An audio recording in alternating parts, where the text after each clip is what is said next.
Šiandien, minint Jono Krikštytojo kankinystės dieną, vis pagalvoju, iš tikrųjų pasaulietinėme lygmenyje, kas būna su tais, kurie yra apdovanoti ypatingais talentais, dovanom, kurie yra sėkmingi, kurie, kaip sakoma, pasaulietiškai yra charizmatiški.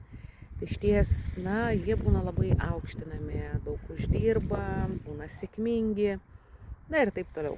Tai yra toks pasaulietinis žvilgsnis. O kas būna su viešpaties sekėjais? Jonas Krikštytojas buvo pašauktas ruošti viešpačiui kelią, gyveno asketinį gyvenimą dykumoje, turėjo savo pasekėjus, kuriam buvo duota malonė pakrikštyti mūsų viešpatį Jėzų, kuriam buvo duota malonė išgirsti tėvo balsą ir matyti nužengiančią dvasią ant Jėzaus.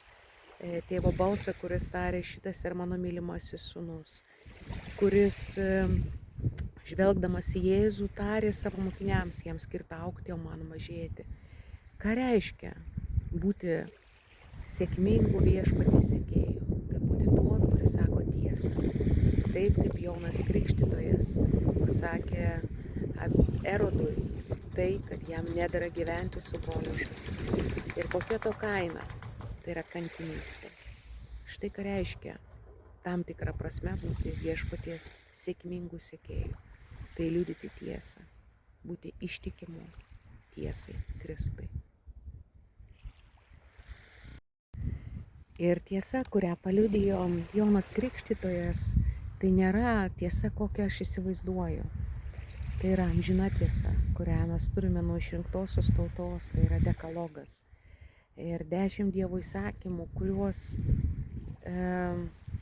kurie yra įrašyti mūsų širdžių plokštėse, apie kuriuos skelbia Senasis testamentas.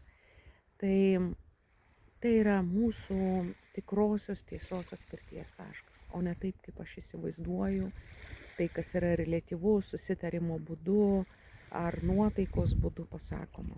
Taigi Jonas Krikštytojas paskelbė amžiną tiesą, jog Erodas svetimauja.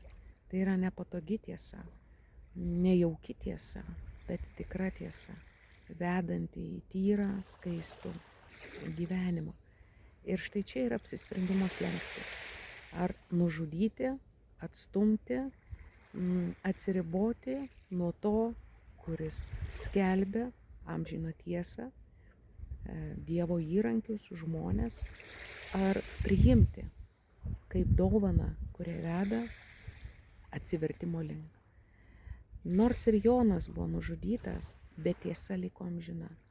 Ir mes šiandien švenčiame amžiną tiesą, dėl kurios Jonas Krikštytojas padovanojo, atidavė savo gyvybę, jos neatsižadėdamas. Remkimės į šventuosius, į kankinius ir į patį Kristų, mūsų uolą. Būkite palaiminti.